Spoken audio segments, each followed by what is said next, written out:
Welcome to all of you in the lecture series of the course of Novel Technology in Food Processing and Preservation. I am Ajit Kumar Singh, Assistant Professor in Department of Food Technology at Harcourt Butler Technical University, Kanpur. In previous lecture, that is lecture 2, we discussed about the fundamentals of membrane separation and knew in details about the pressure driver membrane separation, microfiltration, ultrafiltration, nanofiltration and reverse osmosis. In this lecture 3, we will discuss about the membrane module, structure and materials in detail. Further, it has been observed that selection of a suitable membrane module, structure and membrane material is very crucial in determining the success of particular separation process. Understanding the minuteness of this will enable you to operate membrane separation process efficiently in terms of quality and economic viability of separation process. Membrane module and types of modules. Membrane and its support usually referred as membrane module. The basic function of module is that first, it accommodates large membrane area in a small volume, and second, module enables it to withstand pressure and cross flow velocity. Module construction typically involve potting or sealing the membrane material into assemblies such as flat sheet or flat plate and frame, a spiral wound, tubular and hollow fiber module. These types of module are designed for long-term use over the course of a number of years as well as to withstand high pressure for effective operation. Here the first membrane module that we are going to discuss is flat sheet membrane, also known as plate frame module. The plate and frame membrane or flat sheet membrane system involve a large number of flat membranes that are sandwiched together with the use of spacers. Here, as shown in figure, the spacer provide the channels for flow. The membrane, usually 50 to 500 meter thick, are bonded on a porous inert matrix that offers little resistance to the fluid flow. The flow of feed and retentant occur in alternate channels. The major advantage of flat sheet membrane is that it is easy to clean and replace membrane. However, the drawback of such module is that it cannot withstand high pressure. Therefore, the use has a limit for special purposes like macrofiltration and ultrafiltration. Another drawback is that surface area to volume ratio of plate and frame module is not high. Another membrane module that we are going to discuss is a spiral wound membrane module. Spiral wound modules were developed to remove dissolved solids and are most often associated with nanofiltration or reverse osmosis process. In this module, two large sheets of membrane are heat sealed on three sides, forming a bag. A flexible spacer mesh or a porous support layer is inserted into the bag, creating assembly thus formed is wounded spirally, forming a cylindrical module. The open side of the bag is connected to central perforated tube serving as a collector for the permeate. Further, the rolled up membrane sheet are separated by a mesh spacer, thus providing a flow channel for the retentant. Here in the figure of a spiral wound module, feed enters the spacer channels at the end of the spiral wound element in a path parallel to the central tube. As feed flow through the spacer, a portion permeates through either of the two surrounding membrane layers and into the permeate carrier, leaving behind any dissolved and particulate contaminant that are rejected by the membrane. Typical dimension of spiral cartridges are 11 cm in diameter, 84 cm in length and 0.7 mm membrane spacing and 5 meters square. Further, the major advantage of a spiral wound module is that because of its sandwich assembly and forming in a spiral wound mode, it has high surface to volume ratio. Due to this, a spiral wound module offers the best value per membrane area, robust design, which prevents membrane breakage and has relatively low capital and especially operating cost. However, the drawback of this module is that it may become expensive in case of high pressure cells and difficult to clean and sanitize properly. The next module is tubular module. Tubular modules are composed of a number of membrane tubes assembled in a cell and tube arrangement. Tubular modules work through tangential cross flow and are generally used to process difficult feed streams such as those with high dissolved solids, high suspended solids, and or oil, starch or fats. As shown in figure, tubular module consists of a minimum of two tubes, the inner tube called the membrane tube and the outer tube which is the cell tube. The feed stream goes across the length of membrane tube and is filtered out into the outer cell while concentrate collects at the opposite end of the membrane tube. These tubes may have diameter in the range of 10 to 25 mm. The advantage of tubular module are that it is quite easy to clean and replace. It also provides the possibility of maintaining high tangential velocity in the feed stream and are therefore particularly suitable for applications where the feed contains a high proportion of suspended solid, as in case of oil, starch or fats. The drawback or limitation with this tubular module is that it has low membrane area per unit volume. Also, it is expensive and have high operating costs in comparison to the other module. Here in the category of membrane module, that is hollow fiber module. In the hollow fiber module, which are manufactured for generally microfiltration or ultrafiltration membranes to filter particulate matter. These modules are comprised of hollow fiber membranes which are long and very narrow tubes that may be constructed of membrane materials described previously. The fibers may be bundled in one of several different arrangements. Hollow fiber, finer than human hair, have an internal diameter of about 25 micrometer and external diameter of about 60 micrometer. The advantage of hollow fiber modules is that it has high surface area to volume ratio. However, high susceptibility to falling and clogging, limiting their use to clear fluids of relatively low viscosity. Also, in this module, there is difficulty to clean and sanitize properly. So far, we have discussed about all four membrane modules used to support the membrane structure. In this table, a comparative study of all four modules have been highlighted in tabular form on the basis of membrane area per unit volume, membrane cost, control of falling, and on the basis of application in different operation.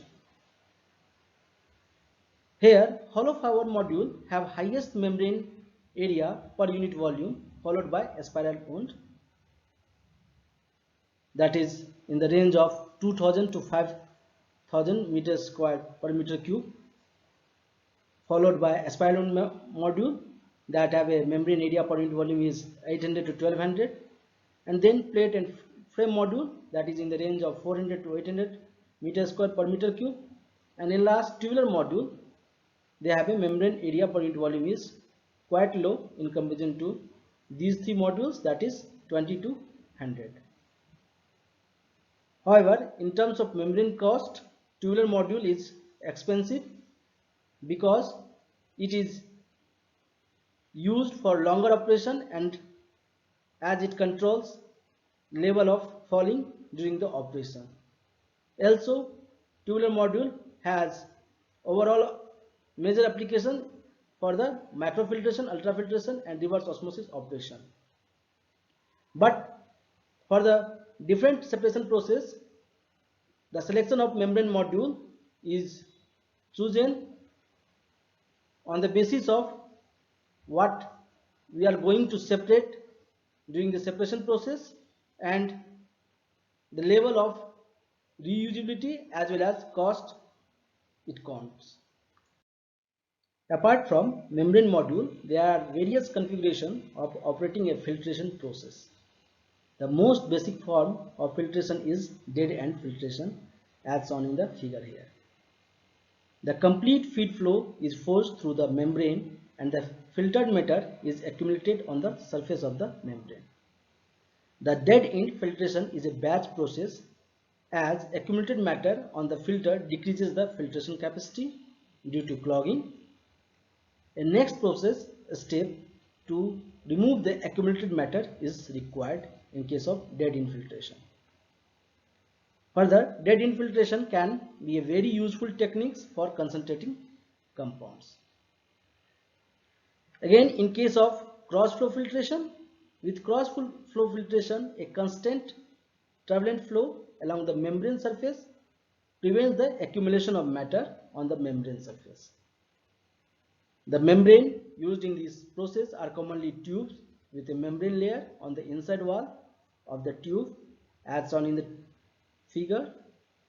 The feed flows through the membrane tube has an elevated pressure as driving force on the filtration process and high flow speed to create turbulent condition.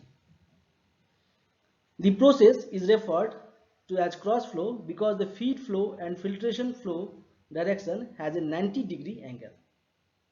Cross flow filtration is an excellent way to filter liquids with a high concentration of filterable matters. Further, the hybrid flow filtration, which is a process that combines the dead end and the cross flow principle. As in the cross flow filtration, tubular membranes are with the filtration layer on the inside wall are used. The filtration process has two phases, the production phase and the flushing phase. During the production phase, the tubes are crossed on one side and dead end filtration is performed. During the flushing phase, the tube is open on both sides and the fraction that didn't pass through the membranes is removed in order to clean the membrane surface as in cross flow filtration. This filtration technique is especially suitable for treating water streams containing suspended solids in low concentration as in the case of policy. Structure of membrane. From a structural point of view, membrane can be defined as asymmetric if the pore size distribution is not uniform across the membrane thickness, while symmetric membranes are uniform throughout. Further, as categorized here porous membrane, non-porous membrane and carrier membrane as shown in the figure. In porous membrane, high selective can be obtained when the size of solute is large as compared to pore size. One disadvantage of using a porous membrane is membrane fouling that causes flux decline over the time. Whereas in non-porous membranes, transport is determined by diffusion mechanism. The separation process occurs from differences in solubility and diffusivity. In carrier membranes, separation occurs by carrier molecules transporting the desired molecule across the barrier. In this case, the degree of selectivity is largely based on the membrane charge. Types of membrane. Selection of a suitable membrane is very important determining the success of such membrane separation process. Here types of membrane are classified on the basis of first membrane composition, and second based on developmental stage. We will discuss both one by one. Here first one is based on material composition. In general, there are three fundamentally different categories of membrane materials: organic or polymeric membrane, inorganic or ceramic membranes, and biological materials. Example, lung cell membranes. Organic materials are either cellulose based or composed of modified organic polymers. By contrast, inorganic materials such as ceramics and metals are used in the nice industrial application, but are usually cost prohibitive in wastewater treatment. Biological membrane, also known as biomembrane, is a selective barrier within or around a cell in a living organism. In general, a large majority of membranes in commercial use are polymeric based, what we call organic membrane, because of their facile processing into viable membrane structures and the diverse polymeric available, as well as the capability to synthesize novel polymeric structure. Here the different organic membranes made of polypropylene, which is majorly used in microfiltration process, polysulfone for ultrafiltration, polyamide that is mostly used in reverse osmosis process, polyacrylonitrile for ultrafiltration process, and cellulose derived material used for the reverse osmosis and ultrafiltration. Polymeric membranes are generally available in a wide range of pore size, cheaper, and normally have a high packing density. That means high membrane surface area per unit of space volume. However, inorganic membrane or ceramic membranes have following advantage and limitation with respect to polymeric membrane, as discussed here. Polymeric membrane or ceramic membrane or inorganic membrane have high long-term stability at high temperature, whereas polymeric membrane have very low time of uh, duration. It is used for means low life cycle. Second advantage of ceramic membrane is it has high resistance to harsh environment for chemical degradation, pH, etc. Another advantage is resistance to high pressure drops in comparison to the polymeric membrane. Fourth one is the inertness to microbiological degradation, whereas in case of polymeric membrane, they are not inert to the microbiological degradation. Fifth advantage of ceramic membrane that it is easy cleanability after falling, as it can withstand high pressure in comparison to the polymeric membrane.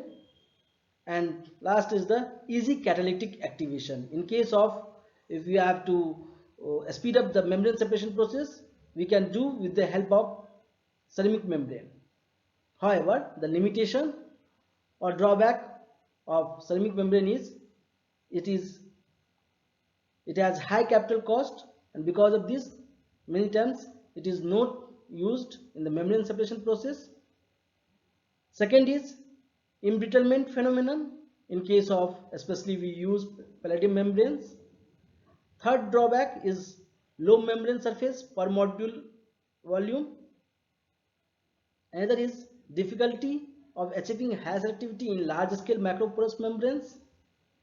Along with this, low probability of highly heterogeneous selective membranes at low temperatures. And last drawback or limitations of ceramic membrane is difficult membrane to operate with the temperature. So another classification of membrane is based on developmental stage. As per the technical developmental carried out till date, membrane materials can be classified in following generation: first generation, second generation, and third generation. The first commercial membranes were made of cellulose acetate, and these are termed first generation membranes or 1G membrane. Cellulose acetate derived membranes were developed to desalinate seawater. That was the first use of membrane separation to desalinate the water. It has been found that cellulose acetate membrane were susceptible to microorganisms and disinfectants as well as sensitive to pH, that it operates in the range of 3 to 6 pH value and withstand the temperature maximum 30 degrees Celsius and hence had limitations for food processing application for the first generation membrane. First generation membrane were followed in the mid 1970s by other polymeric membrane, that is termed as second generation membrane, with polyamides and in specific polysulfones being widely used for foods. It has been found that polysulfone membranes, that is polysulfone membranes are organic membranes, is being widely used for the food processing application. Developed from the synthetic polymers like polysulfone or polyolefin derivatives, these are better than first generation as having better resistance toward hydrolysis, pH range and temperature, but have lower resistance to mechanical compacting. Then come to the third generation membrane. Mineral membranes consisting ceramic material based on zirconium or aluminum oxide are usually deposited on a graphite surface. These membranes termed as third generation membrane, as it have high grade mechanical strength, chemically inert and can be operated on high pressure, wide pH range, all pH range that is 0 to 14 and temperatures about and above 400 degrees Celsius. The main demerit of third generation membrane is their cost, that is expensive than other membrane materials, but the same is compensated by their long operation life. So that's all about the lecture 3. Here we discussed about membrane modules, the structural characteristics of membranes and membrane material. This is really very significant in terms of designing membrane separation operation and performance. In next lecture, that is lecture 4, we will discuss about the membrane design criteria and performance measurement parameters along with designing problem. Till now, if you have any question, you may ask by putting your question in comment section or by sending directly to referred email. Thank you for your interest.